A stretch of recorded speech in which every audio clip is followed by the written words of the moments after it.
Today's guest is Timothy Boettcher. He is Senior VP and Head of Go-to-Market Strategy for AvePoint, currently working out of AvePoint's public sector office in Arlington, Virginia. And Tim has been working in the SharePoint scene for just shy of 20 years. He can often be found at speaking events like SharePoint Saturdays, TechCons, ARMA NOVA, KMworld, and more. And Tim and I have interacted here in the DC area and in the Microsoft space for quite a few years, gotten to know him through that time. And so thanks for joining me on the podcast today, Tim. Awesome, Jeremy. Thank you so much for having me. It's great to catch up with you again, and it's a great honor to be invited on this show. So I appreciate you taking the time to reach out. Thank you. Well, for those who haven't had a chance to interact with you, just hanging out at an event someplace, talk about where you're from, who you are, and what you do. Absolutely. Thank you. Well, obviously my name's Timothy. You can call me Tim. That's fine.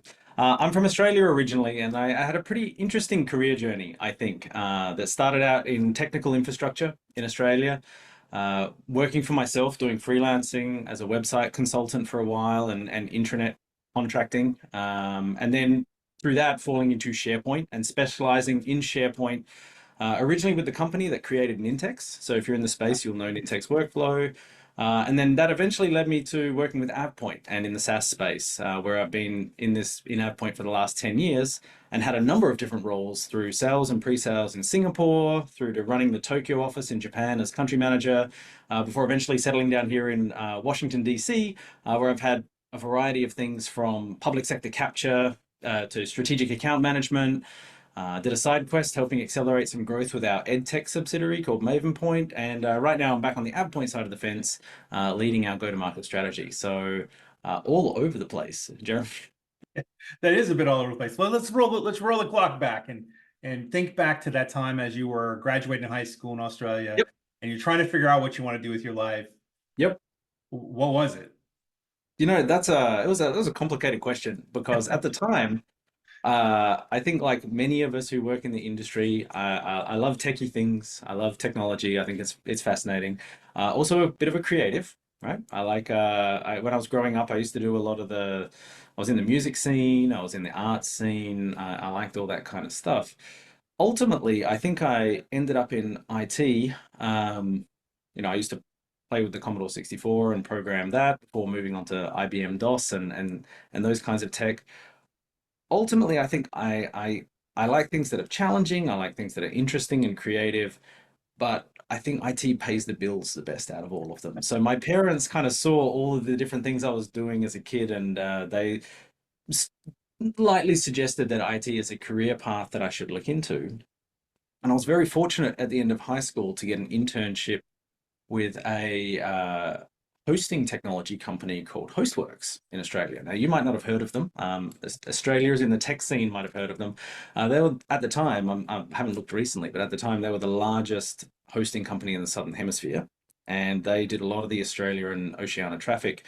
And they had two of the biggest websites in Australia at that time, which was 9MSN, which was our localized version of MSN.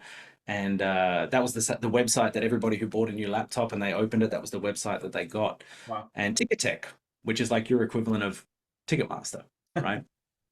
And so they did the back end hosting for that. This is obviously one of the early data center days. Nowadays, you talk about Microsoft data centers and AWS data centers. Everybody knows what you're talking about. Back then, nobody had any idea what this was, right? And at least from my circle of friends. And I did an internship there, and I enjoyed it. And going into college, I had some great advice actually from my uncle and my godfather, Professor Lee Parker. And he knew I was going down a technology path and he knew I was interested in IT, but he said, hey, Tim, technology changes pretty rapidly. You probably don't want to be a developer. He says, I don't want to speak for you, but you probably don't want to be a developer. I recommend any degree you do at college, which we call university, right? Any degree you do at university, you should do a double degree with business, right? And learn the business side of things. So learn about project management, learn about the sales cycle, learn about marketing. And that was some pretty important advice, I think, that got me started into a business and IT degree. And then the degree that I did actually involved some work placements and some temping at various agencies, doing some BA and business analyst kind of work and some PM work. And I really got a flavor based on my internship before and based on these placements, I got a flavor for what working in the tech industry was like, and I thought, no, this is it. Right. When I get out of university, this is where I'm going to go. Wow. And it's so great to have somebody who speaks into you and say, hey, here's some great advice. Here's some things to think about. That advice to double major and not focus on tire line IT is the best advice I've ever heard. I mean, Right. I mean, let's say you went into IT and sure you are a developer, whatever, that's fine, right? I mean, I know some fantastic developers. Yeah. I'm not knocking it by any means, but I also know that's not for me, right? Right. Well, but eventually those developers may also go, okay, I want to move into management. Yes. Now there's a learning curve. Yes. Because they don't have any sort of basis for the business side of things. Well, there was always that old anecdote, and I don't know how much is an old wives' tale, but they used to say, oh, back in the day, Microsoft would take their best developers and promote them to managers, and suddenly your best developer's out of the team, and now you've got someone who doesn't know how to manage, right? And so there was definitely some learning around that in terms of how do you use that talent to elevate your other developers, but also provide the right framework or training for the person you've just promoted. Yeah, absolutely. So as you were finishing school, how did you find that first job? Was it through one of the internships?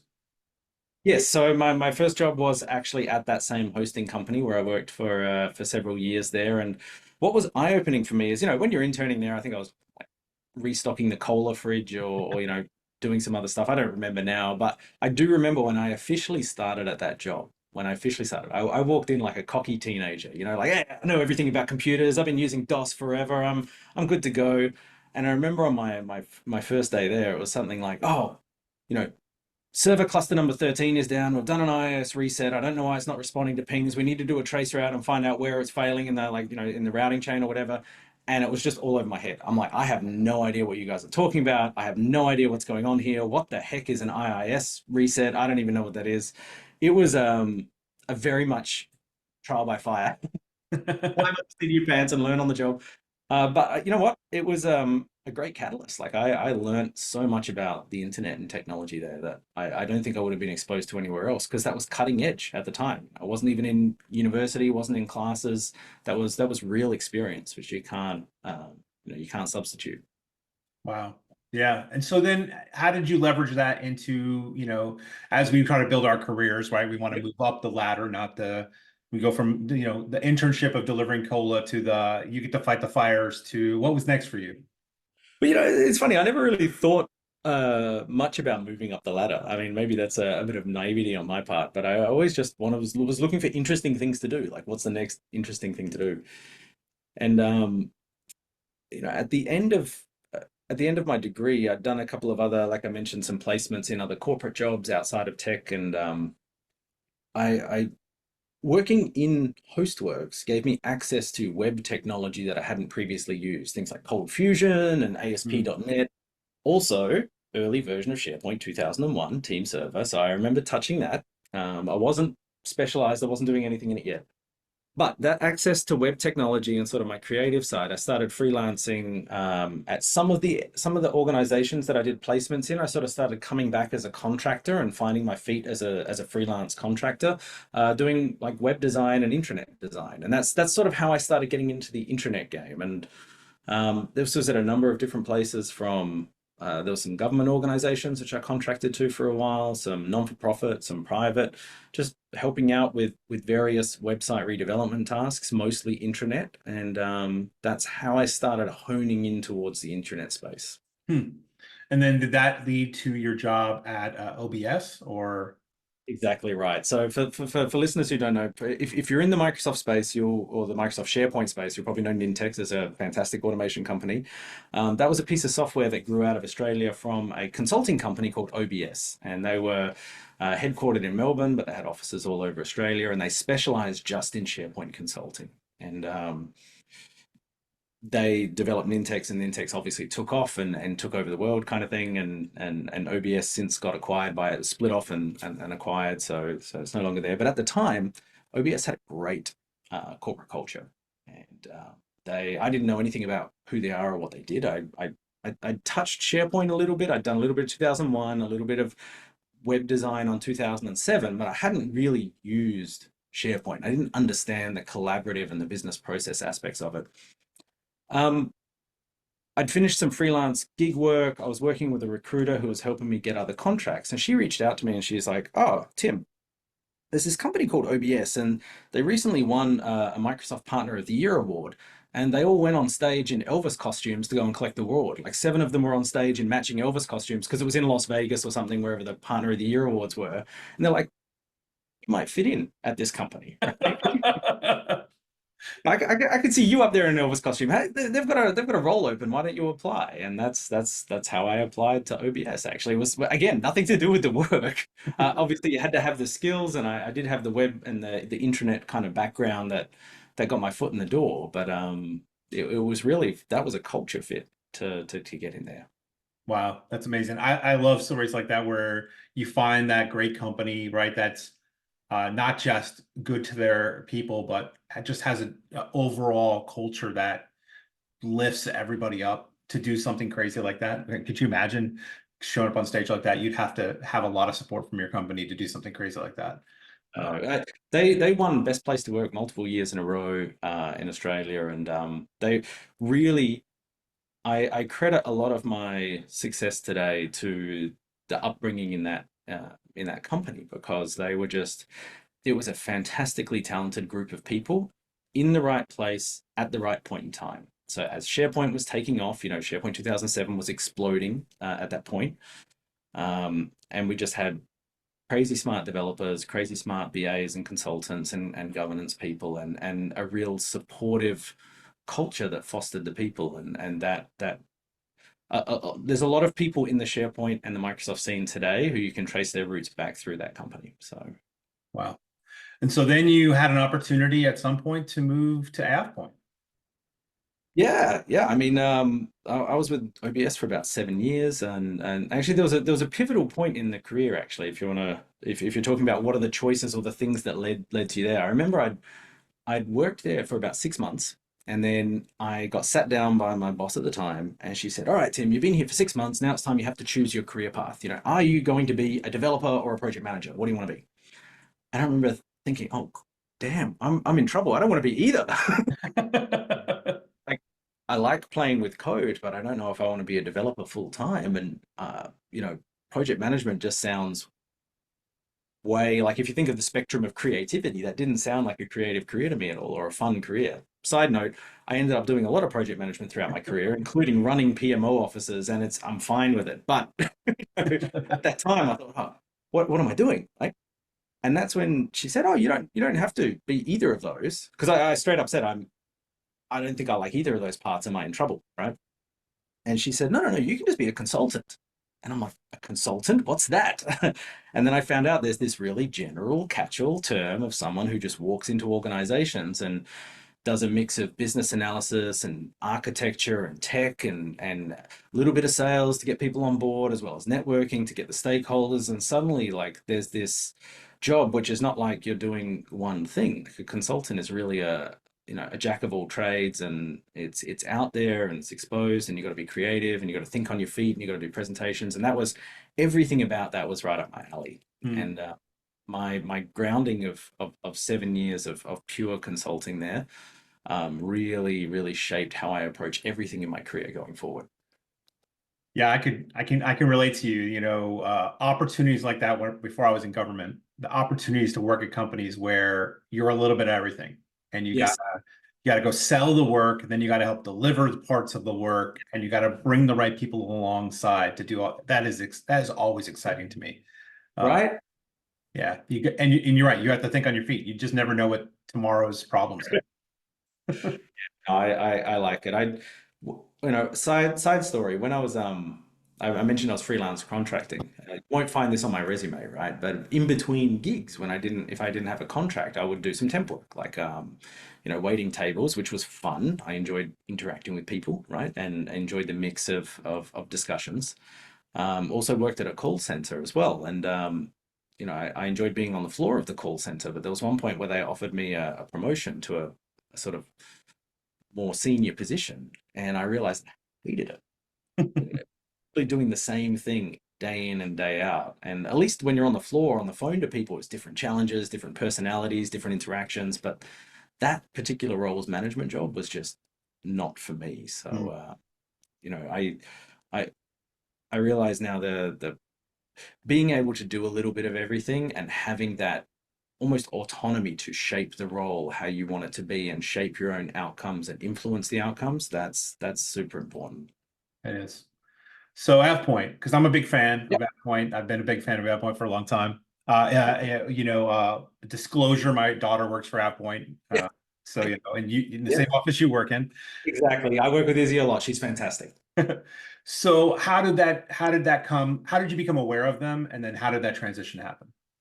Yeah, so obviously being in a SharePoint consulting company, we used many tools. Obviously, we used a lot of Nintex because that was our own product. But Nintex, is was doing automation and forms, doesn't do everything you need in SharePoint. So as a consultant, you'd say, okay, well, you need some Nintex for some automation, maybe you need some AvePoint for some backup and resilience and automation, and maybe you need some other tools for something else that's going on. Like these days, I'd say, of course, there are no other tools. It's all AvePoint, right? We've got that full confidence platform of everything you need. Um, but yeah, that's how I got introduced to them. I was actually the first partner in Australia. So when AvePoint was expanding their program internationally and trying to get other systems integrators and consultant partners to use AvePoint software, I was actually the very first person in Australia to do the AvePoint written exam and be AvePoint certified as a partner. So I was on the other side of the fence. Yeah, there came a time I hit my got the 7-year itch at OBS, and I was speaking with some colleagues who had spent some of their formative years, working in London or working in Singapore or something, and they'd gone and come back to OBS or come back to Australia and worked for them. And I always thought, oh, when am I going to get a chance to work overseas and live overseas? It was a dream of mine forever, and uh, OBS at the time was an Australian company. They didn't have plans to go overseas. Nintex did. They have overseas branches, but OBS at the time didn't. And I knew AvePoint software through the game, and I knew some people who'd worked and lived overseas with AvePoint, and the opportunity came up, so I took it. And Singapore. Yes, yes, that's right. So yeah, my first job my first job with AvePoint was in Singapore. So yeah, that's correct. I love it. I love it. I joined the military for that experience. Slightly different way to do it. You don't get to pick where you go, but you still get that experience of world travel. I completely get that bug that you're talking about. And What's your favorite place that you've been to? I grew up in Germany, so I have a heart for that country and the history and what you can see. And of course, all of Europe is so interconnected. There's so much Yep, to do that. But I would say in my own life, I lived in the UK for 2 years, and I would never give up that time. It was amazing. Met amazing awesome. people, did some amazing stuff. So yeah, if I and then came home again, right? Came back Yeah, to the United States, but. In your case, though, you went from Singapore to Japan to the United States, DC, yeah. and you're still here 10 years later. Are you going back to Australia?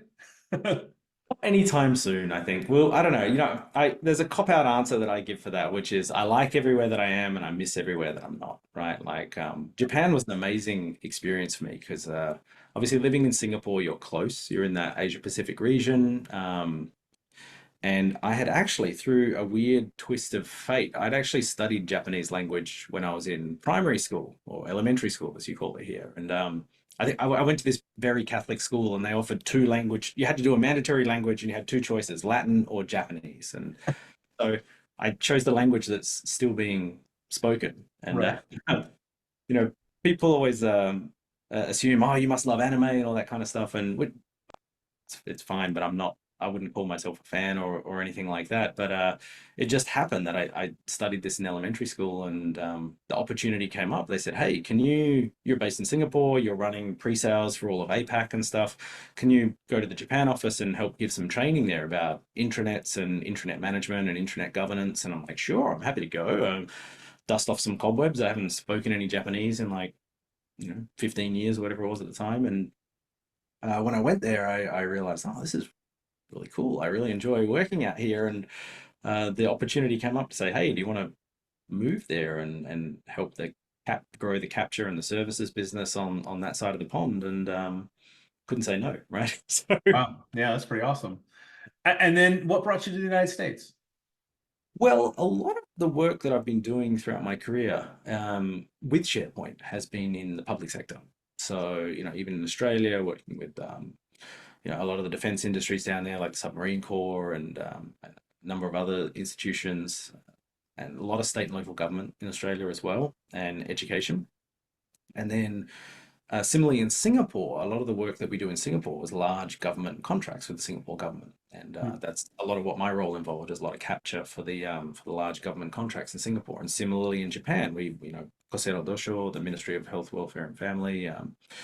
We did a lot of work out there. I think that their SharePoint farm was like 40 odd servers in just Wow. one of their clusters. A crazy, crazy scale out there, right? So um, a lot of the work I do is in the public sector space. And then so the leadership of the company tapped me on the shoulder one day and said, "Hey, if you're good at doing public sector stuff, why don't you come down to the mothership and come down to DC and see how you like the office down here?" That's awesome. Yeah, well, and of course, the U.S. federal government is huge, right?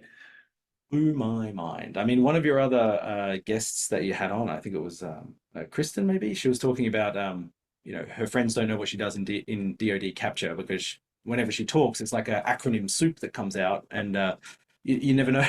Like, if you're in the industry, you know what it is. You start talking about FedRAMP, GCC, GCC High, IL5, SIPA, NIPA, SOCOM, PACOM, COCOM, all the comms, right? It gets pretty complicated, and it's definitely, I would say, the US is is mind blowing. Right? The scale. When I moved out here, I remember I moved out here in 2019 in March. I think it took me a good 3 months for me to actually retain anything. I felt like, I don't know, maybe I had early COVID back in 2019, but I felt like I had this brain fog where I just couldn't recall anything because there are just so many acronyms and branches of government and you know defense and Fed Civ, and then all the trying to get my head across all the state and locals. Because guess what? I didn't grow up learning all the states in America, right? So just people say, "Oh yeah, my account is everything west of the Mississippi," and I'm like, "Where's the Mississippi?" Like so.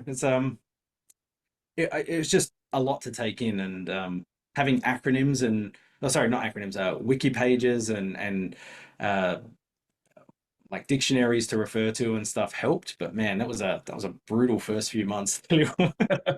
I can imagine. I mean, even those of us who grow up in the United States, you only learn about your one state. I mean, you learn that all the rest exist, but all the Wow. like the history you learn in school is only about the one state, and maybe in some federal government stuff, you don't learn the history of all the states, right? So even if I was to move from one to another, which I have, this is probably the sixth state I've lived in, right? You still got culture. There's different culture in every state. There's a great book. I can't remember who the author is, but it's called American Nations. I don't know if you've had a chance to read Yeah, it. yeah.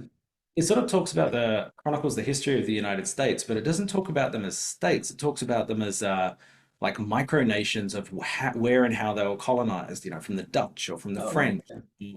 or from the South and so on and so forth. So it really puts into perspective how where some of those cultural differences come from. That's amazing. Yeah.